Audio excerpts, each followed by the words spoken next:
السلام علیکم پیارے ناظرین، ہم قاری حنیف ملتانی صاحب کے ایک نئے بیان کے ساتھ اگین اس چینل پر حاضر ہیں۔ آج کے قاری صاحب کے اس بیان کا موضوع ہے ایک بدکار بوڑھی عورت کا واقعہ۔ بہت ہی پیارا قاری صاحب کا یہ اصلاحی بیان ہے۔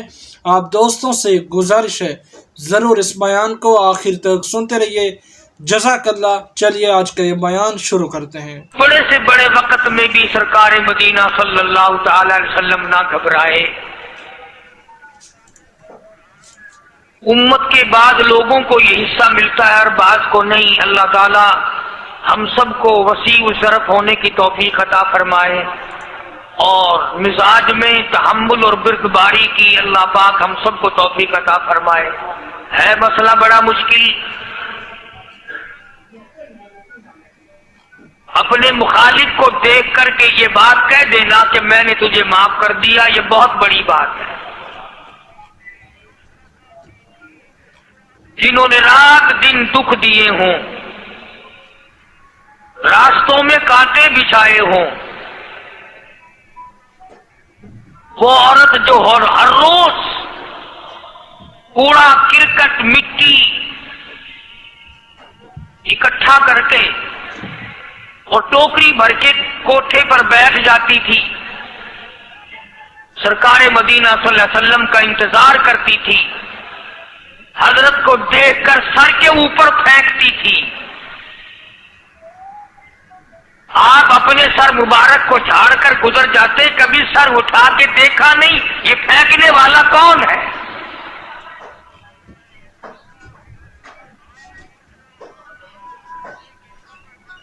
ایک دن حضور صلی اللہ علیہ وسلم کے سر مبارک پہ وہ کوڑا کرکٹ گرد و غبار نہ پڑا تو آپ نے پتہ لگایا کہ یہ کون ہے جس کا آج وظیفہ بند ہو گیا، آج وہ کوڑا پھینکنے والی کہاں گئی؟ تو پتہ چلا کہ بیمار ہے۔ قربان جاؤں، مدنی کریم صلی اللہ علیہ وسلم اس کے گھر تشریف لے گئے۔ اس کی بچیوں نے جب حضور کو دیکھا تو وہ خوف زدہ ہو گئی کہ یہ تو وہ ہے جن کے سر پر ہماری اماں ہر دن کوڑا پھینکتی ہے۔ گھر میں آج مرد بھی کوئی نہیں، نہ جانے کیا بنے گی۔ ان بچیوں نے شور مچایا، امی امی امی، وہ آ گئے جن کے سر پہ کوڑا پھینکتی ہو۔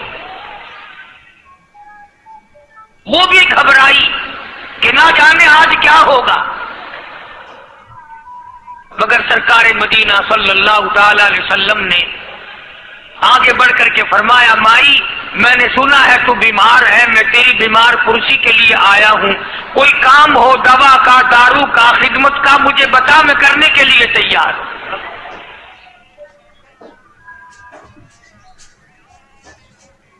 وہ سوچنے پہ مجبور ہوئی، میں نے ساری عمر دشمنی کی، بے عزتی کی، امام الانبیاء کے سر مبارک پہ مٹی اور کوڑا، اور یہ میری بیمار پرسی اور تیمارداری کے لیے آئے۔ بس کھڑی ہو گئی اور کہنے لگی، کالی کملی والے اب دیر نہ لگا، جلدی کر کلمہ پڑھا، ایسا نہ ہو مخالفت اور دشمنی پہ دم نکل جائے۔ آج میں اور آپ سبھی اس میں شامل ہیں، کہاں سے یہ سنتیں لائیں؟ ویسے تو لوگ بیٹھے بیٹھے کہتے رہیں گے، جب کوئی کھانے کے نمبر آئے گا نا، گوشت روٹی اور کوئی چیز کھائی ہوگی، بھی میٹھا لاؤ، کھانا سنت ہے، میٹھا بعد میں۔ کھانے کی سنت تو یاد ہے، یہ سنت کون یاد کرے؟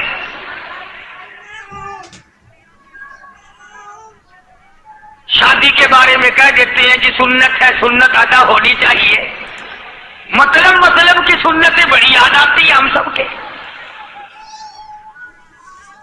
ابتدا اسلام کا زمانہ تھا، حضور کریم صلی اللہ علیہ وسلم مکہ مکرمہ سے باہر تشریف لائے تو ایک مائی بوڑھی سر پہ گٹھڑی سامان کی ہے، ہاتھ میں پانی پینے کے لیے ایک لٹیا ہے، گڈوی ہے، باہر نکلی اور وہ سامان اٹھانے کی ہمت نہیں رکھتی۔ سرکار دو عالم صلی اللہ تعالی علیہ وسلم نے پوچھا، مائی کدھر کا ارادہ ہے؟